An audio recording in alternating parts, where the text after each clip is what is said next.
Good. Is he in custody? Oh, there's no hurry. Tonight he'll be at Rick's. Everybody comes to Rick's. Not at all in what I said. Well, realizing it's my own fault. Case my men are rounding up twice the usual number of suspects. Found myself much more reasonable. But take the sting out of being occupied. Keep asking for it and you're gonna get it. Plenty. What do you let these cheap gunmen hang around the lobby for with their heaters bulging in their clothes? Tell me. A minute ago, I was wondering. But now I think the best thing is to stick close to my husband. I wish I had a diagram that could show like the actual moment where two brain cells rub together and come up with an idea that I think is semi-original. I'm not trying to toot my own horn here or say like this is the most original idea ever, but come on, look at this. Today we're talking Toons Noir, and no, not like that. We're talking film noir inspired episodes of cartoons. I don't know what it was that actually made me realize that this was such a common parody element in 2000s cartoons. I think on a completely unrelated note, I had actually watched Vertigo for the first time earlier this year, and I found myself in a bit of a film noir rabbit hole. It didn't take more than 10 minutes on Google for me to realize that I've seen a lot of these concepts before in mad cartoons. So of course, like any rational 20-something-year-old, I rewatched all of those cartoons. So now I'm going to bring to you a few of my favorite film noir inspired cartoon episodes, and by the end of the video, I'll hand out the crown for which episode is the most noir. Keep your eyes peeled, I might have actually made a good video. Walter, I wanted to to talk to you ever since yesterday. Let me talk first. It's all set. The accident policy came through. I've got it in my pocket. Act like you're shopping. We can't be seen together. But we're brother and sister. Exactly. Give me an Indian burn. But don't make me say Indian again. You see, Mr. Spade, if you know more than I do, then I shall profit by your knowledge. So will you, to the extent of $5,000. Well, there's nothing like $5,000 here. I can't remember who bought that particular one. Well, maybe a picture of Lincoln would change your mind. It might. Film noir is a genre of movie that began in the 1940s and came to an end, quote unquote, towards the late 1950s. The actual time frame around most film noir heads is relatively loose. I think most people frame the original wave of noir from the end of the Great Depression to whenever color film became the norm. And this was specifically in the United States. But as with any great feat of creativity, the noir films that were released in the 1940s became one of the US's greatest exports once the Second World War was over. Since then, similar concepts and themes have been explored to a ridiculous amount of prevalence. Noir never necessarily ended or stopped being produced, but they definitely started to draw and include more abstract and diverse elements once it reached wider audiences. It wasn't until the 1980s that the term neo-noir started to become a lot more common, and it's come to describe a lot of the movies that we still see today that pull from these curious, unsettling feelings that are quintessential to noir as a genre. A boy and a girl. It's impossible. Two people can't have identical DNA. I'm definitely not the biggest movie guy, but from what I've read and what seems to be the case, at least anecdotally, is a lot of the most popular films and most revered film directors coming out of the 80s and even up until now would be considered a part of the neo-noir wave. People like Scorsese, Tarantino, David Fincher, they've all played different parts in defining the neo-noir style and keeping those elements and themes alive till today. In a similar way, film noir movies left a pretty indelible mark on cartoon writers of the 90s and 2000s that led to a form of appreciation in a whole new medium. So now let's talk about some episodes of the cartoons that were inspired by those noir films. Now I hope this goes without saying, but obviously this video isn't going to include every single film noir reference in animation ever. I'm just going to talk about 3 of my favorite episodes, and I may or may not make reference to a few more depending on how lazy I get. And if you think I missed anything, let me know in the comments. They're bringing back the Masked Detective! That's nice, Pop. Where was he? It's a radio show I used to listen to when I was a sprout, back before the war. So let's kick things off with an episode that I honestly didn't remember when I started writing this video, but it started to come back to me a few minutes in. The Rugrats episode Radio Days aired in 1997 as a part of season 4. In this episode, Grandpa Lou is excited to tell Stu and Dee Dee about the Masked Detective, a radio show that used to come on when he was a kid. It's making a return to the airwaves, and he offers them to listen in with him, to which they decline.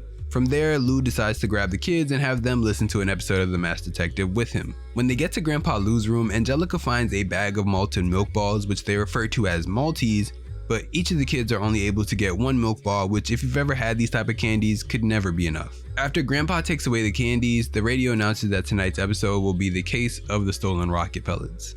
Angelica goes to steal the Maltese, and the noir aspect of this episode begins when Tommy tries to stop her.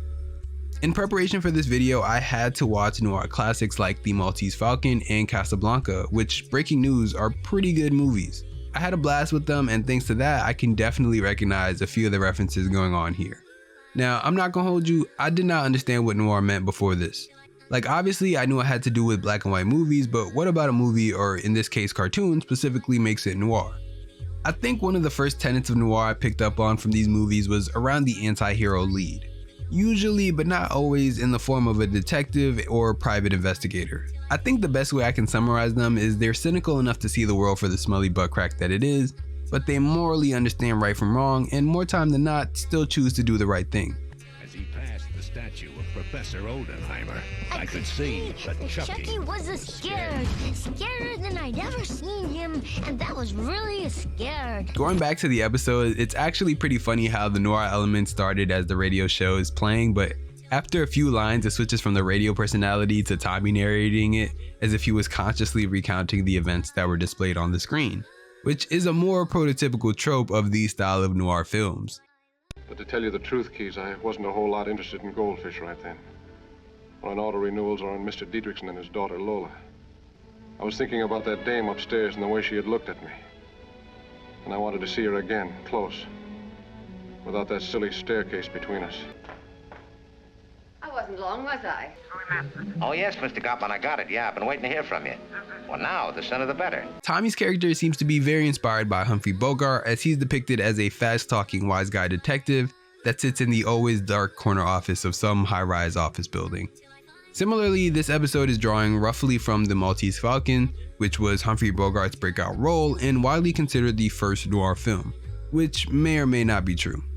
In that movie, there was a statue of a Maltese falcon, Maltese as in from Malta, that was considerably valuable to everyone involved, but specifically to the main antagonist.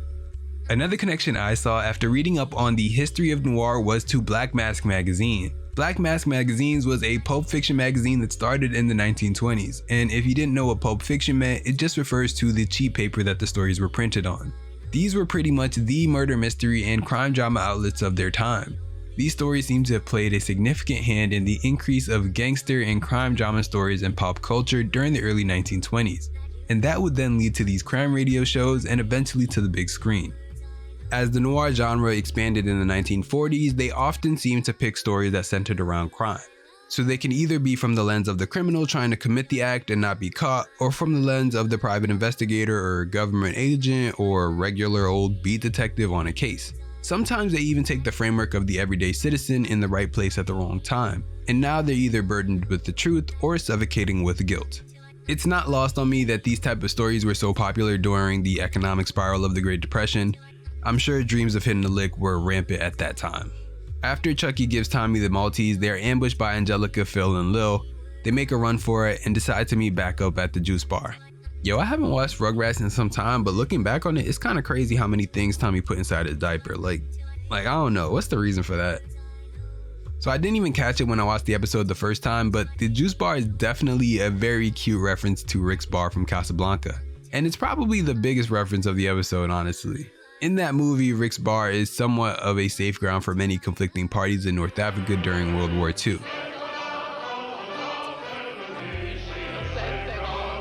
Here, it's where Tommy waits for Chucky, but little does he know Chuck has already been snatched up, and unfortunately, he's a rat.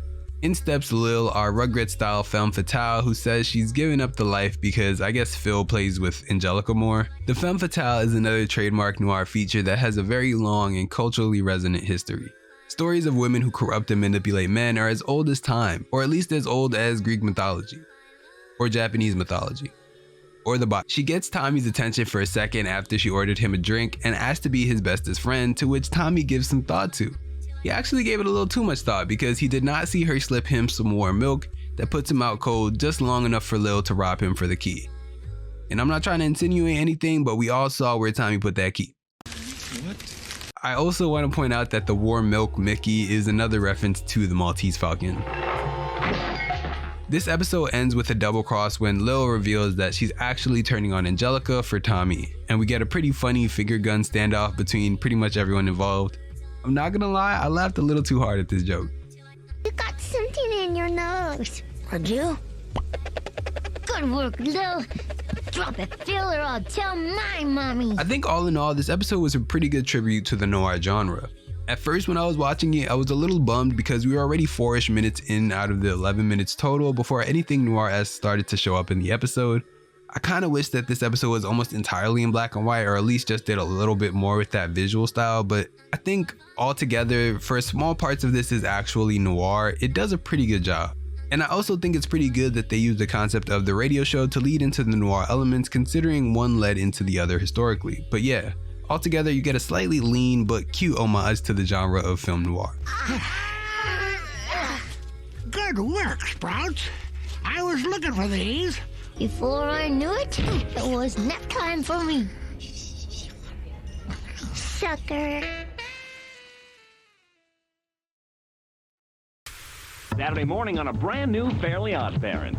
It was a dark night in Dimsdale, when the fairy dame went missing. I had to find Wanda. All I had was my trench coat and an unlimited supply of magical wishes. The odds were against me. Trolling the back alleys of the city brought out all the usual low-life suspects. But who did it, She? I needed a clue. Anything that might help me find Wanda. The answer lurked in the shadows. The shadows of a never-before-seen Fairly Odd Parents. Tomorrow morning at 10:30, 9:30 Central. Sorry. Only on Nick, you see. You're guilty as a fat cat in a canary cage. It's the end of the line. 'Cause you took Wanda. The first thing I said when I loaded up this episode was, damn. The B-side of this is Imaginary Gary, so they did a 1940s film noir reference right into a 1970s Happy Days reference. Like, do you ever sit back and wonder who that was for? I guess it's for the parents that were watching in 2003, but damn, in 2024, these are some deep cuts. And who wears pink hats anyway, huh?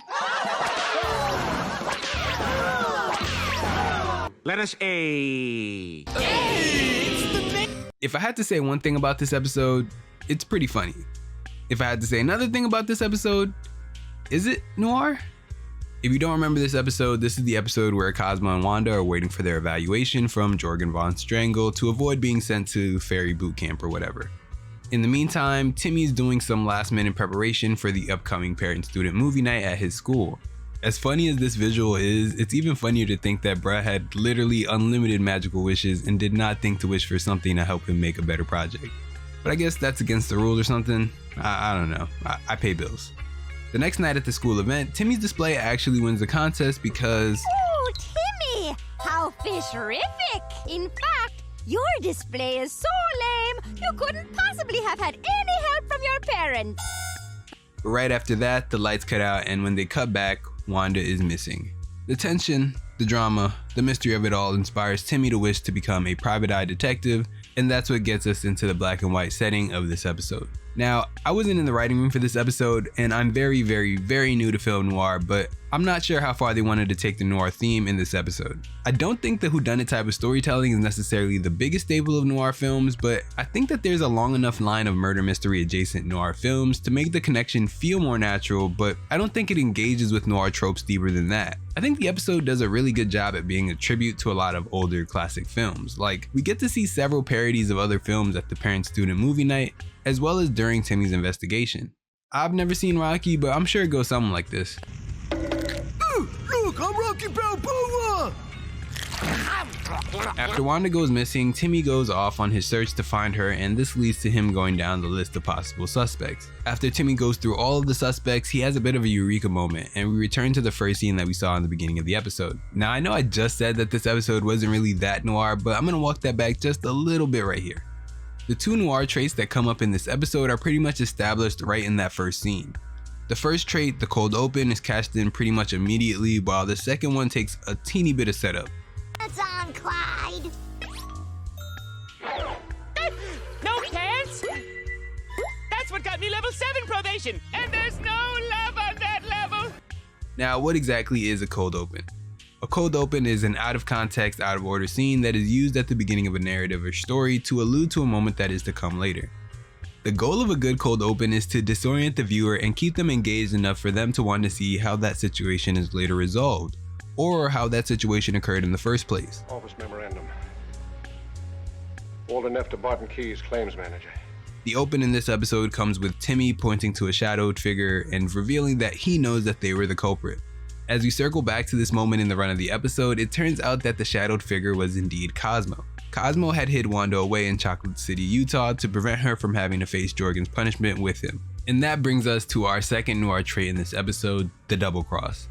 It's pretty self-explanatory, but as you watch more noir films, the culprit often tends to be someone close to the protagonist. Sometimes this character always had it out for the main character and was just stringing them along, and sometimes this character has fallen to the dark side and is trying to throw everyone under the bus. There are also some more subversive examples that I'll expand on in the next episode we discuss. It's kind of like in Casablanca when the Nazi turns out to be a kind of cool guy. 10,000 francs should pay our expenses. Our expenses? Louis, I think this is the beginning of a beautiful friendship.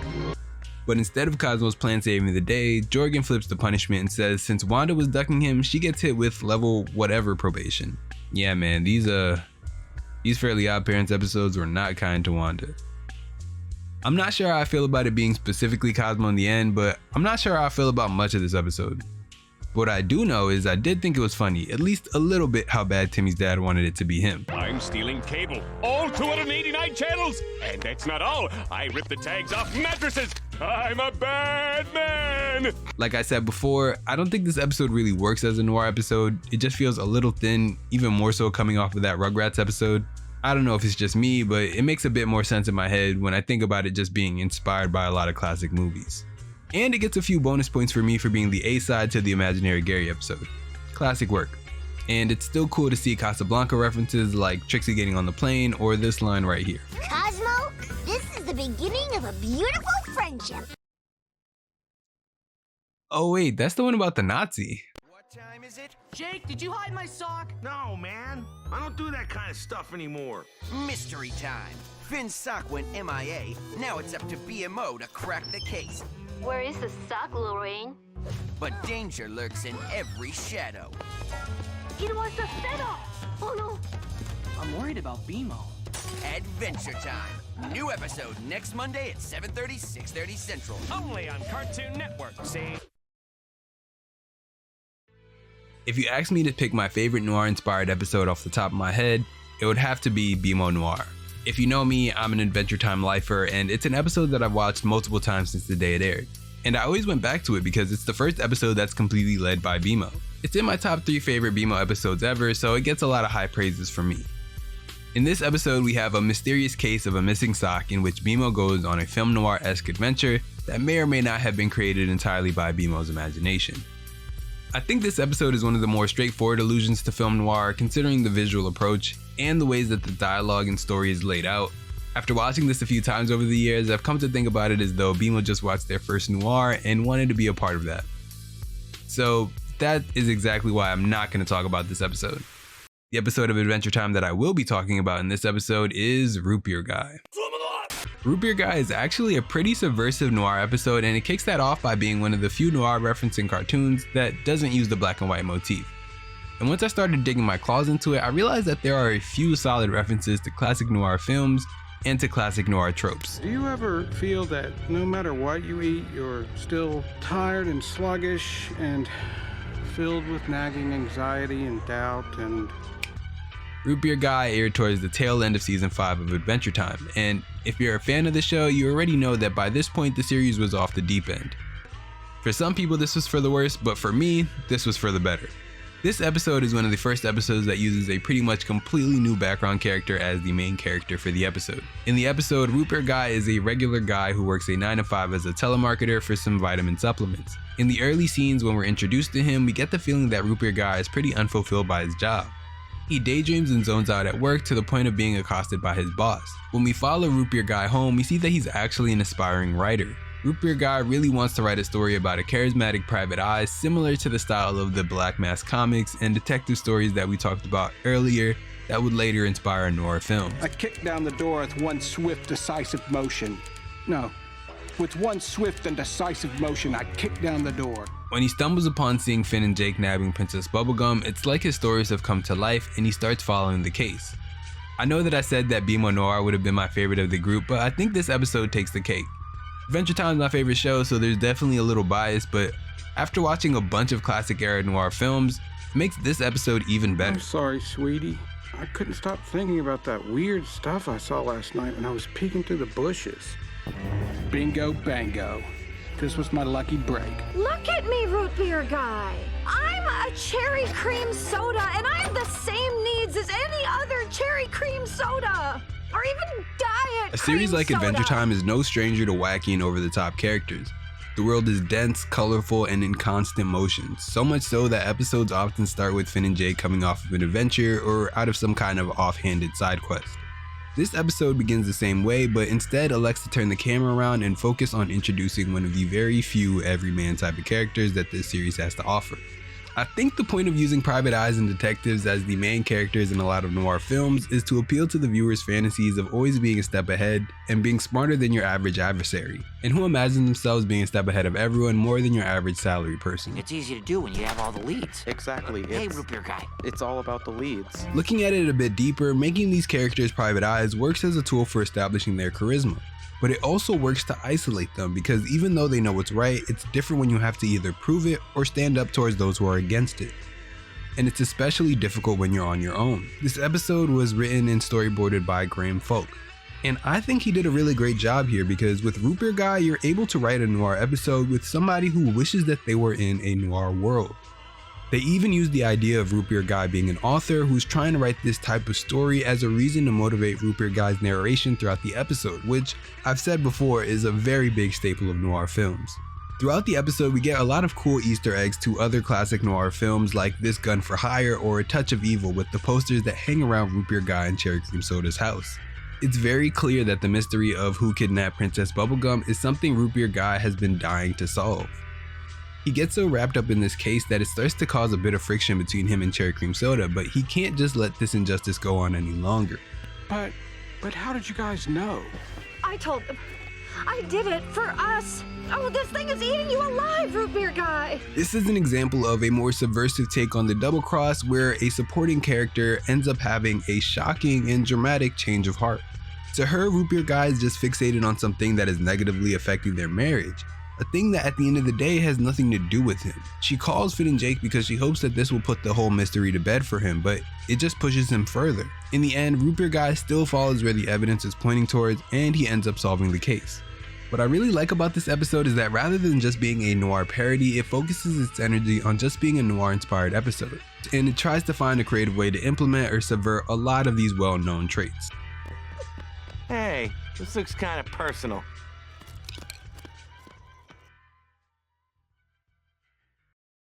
When I started this script, I had a bunch of episodes in mind that I wanted to talk about.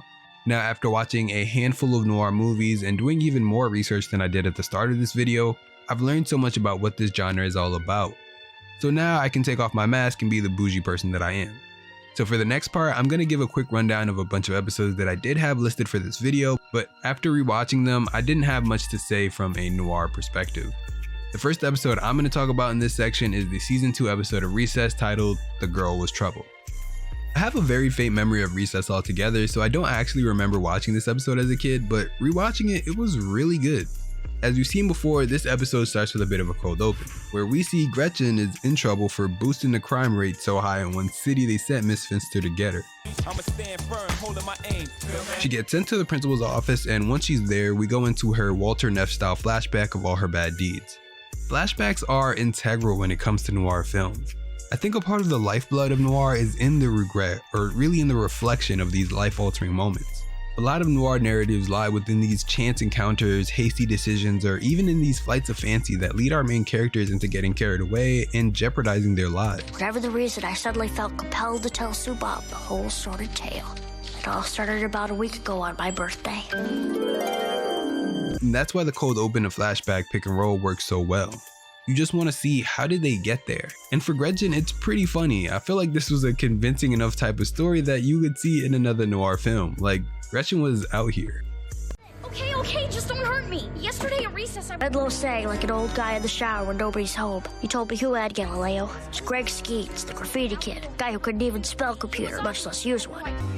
Skeets, I'll make you a deal. You tell me who's got my computer, and I'll give you some good words to use on your wall. What would you say if I told you how to get those suckers, as you call them, to stick to the ceiling? Depends. What's the catch? A simple trade. My info for your info. Nice work. Your regular Degas. What'd you call me? Gretchen semi-innocently helping all of the bad kids at school do more bad deeds was a pretty funny reveal. She even threw hands with Curse the Worst. She wanted her little Palm Pilot bag so bad. And it's definitely a clever bit of writing towards the end when her nature of helping people comes back around and she involuntarily helps Principal Prickly figure out his computer. Hey, there it is. My email. How'd you know that? Oh, you know, little thing I picked up. Any idea how to get my files to print the long way across the paper? Also, last note I wanted to say was that the actual framing and blocking in this episode was something that actually stuck out to me. I think they did a really good job capturing the same types of composition that you often see with noir films that kind of play with exposure and different lighting setups to create a more in-your-face kind of look. Grindler, you're all right. Here. Galileo, you have it? Yeah, I traded Curse the Worst to slice up the mail. I also wanted to do a quick shout out to the Codename Kids Next Door episode, Operation Pink Eye. Historically, that episode has been one of my childhood favorites. I watched this episode so many times as a kid just because I loved all of the number 2 episodes. This episode in particular is one of the 3 Detective Hoagie episodes, and each of them take a bit of influence from noir/neo-noir tropes, this one pulling the most clearly from the classic era of noir. I thought I'd seen it all the gross, yucky stuff that people do. We're introduced to Hoagie as a private eye that has this corner office that's actually a janitor's closet. We get to see him and Fanny going back and forth, and then we're introduced to Joe Beluga. Joe explains to Hoagie and to us that there's been a serious increase in the amount of pink eye happening at their school. Can remember, Joe's a bad cop and a worse friend. I should know. I was his partner before I signed up with the Kids Next Door. Through Hoagie's voiceover, we find out that Joe and Hoagie used to be on the force together back in the day, but Joe's a bit of a crooked cop, whereas Hoagie kind of wanted to do his own thing from outside the law. It isn't until after Joe and Hoagie have that conversation that they find out that Fanny's been hit and things get rolling. But the perps always eluded Joe. Now Joe's a jerk, but he's not that bad of a cop. That's when it hit me. So right off the bat, I think this episode follows into a similar type of folly that I had with the Rugrats episode, except this one isn't as economical with its storyline, but yeah, similar issue. It just takes too long for the story to get the ball rolling. Now, don't get me wrong, I still love this episode, it's still one of my favorite Candy episodes, but I think for this episode to have landed a little better for me, we would have needed a little bit more of a back and forth, either with Fanny and Hoagie or with Joe and Hoagie. I think Joe kind of ostracizing number 2 and making him feel like he might be a part of the situation was immediately a red flag, and it still needed a bit more to substantiate Joe actually thinking that Hoagie was on the other side. It didn't take too much conversation or deduction to figure out that Nurse Claiborne was involved with this somehow. But if we're able to flesh out Joe just a little more, it makes his double cross at the end work even better. And I'll still say that the double cross at the end was probably my favorite part of the episode. I had no choice. This is bigger than you know. It's bigger than me. It's not as big as you. You're more crooked than a front tooth without braces. Now spill it. Okay. I'll sing. I also think it could have been interesting to see if they played a bit with Fanny and Hoagie's relationship in the episode.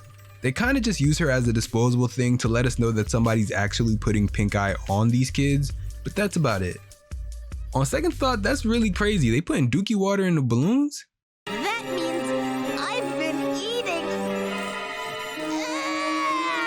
Low-key, I still would have eaten those apple crumbles though, but that's just me.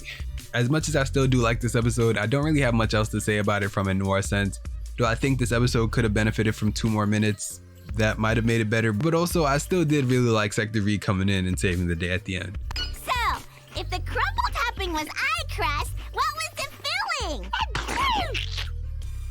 And now that we've learned about noir films, discussed their tropes and themes, I think we're at a good point to crown the most noir film noir cartoon episode. And the winner is...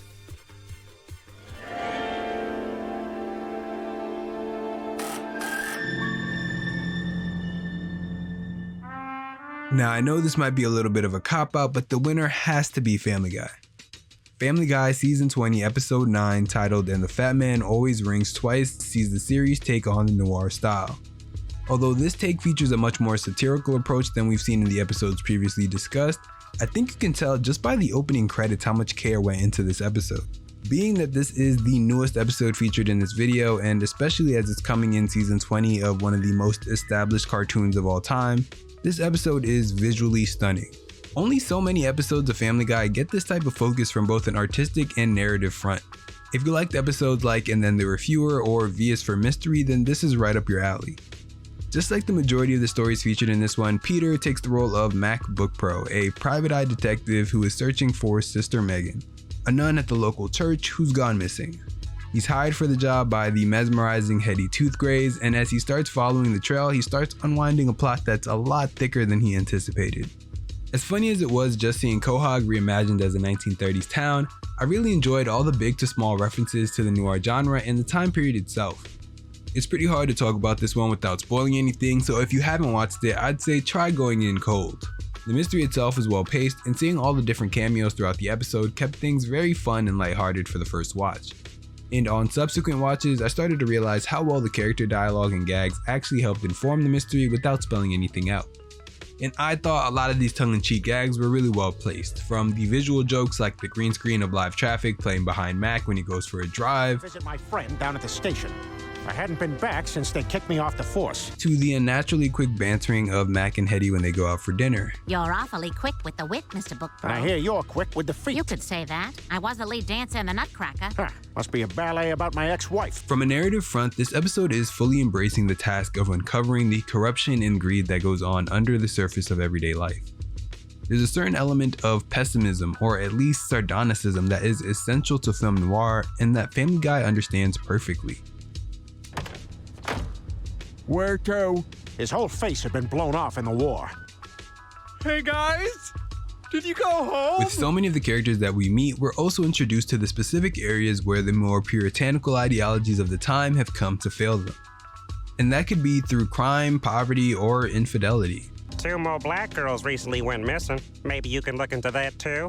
Oh boy, I am just so busy with this Sister Megan thing. It may come across as a bit overly meta, but with how naturally the story unfolds as well as the brilliantly placed twist along the way, this made for the most fun I've had watching an episode of Family Guy in a long time. I think this is the best culmination of that era of films, and it actually tells a pretty good story all the way throughout. Wait, you had Charleston chews? When we hung out, you said you had like no snacks. So yeah, man, I think that's it for me. I'm gonna call it here. This isn't even all of the noir episodes that I think I've seen growing up, but I definitely wanted to talk about a few of my favorite ones and find out where they came from. I ended up watching a bunch of noir films to make this video that I've obviously never seen before, and I ended up loving pretty much all of them. Double Indemnity is really good, Casablanca is literally stunning, Out of the Past too, like, I'm actually really grateful having picked this topic. Let me know in the comments what your favorite noir film is, and if you can't do that, at least let me know what your favorite episode was from this bunch. And yeah, I'll catch you guys in the next one. Peace.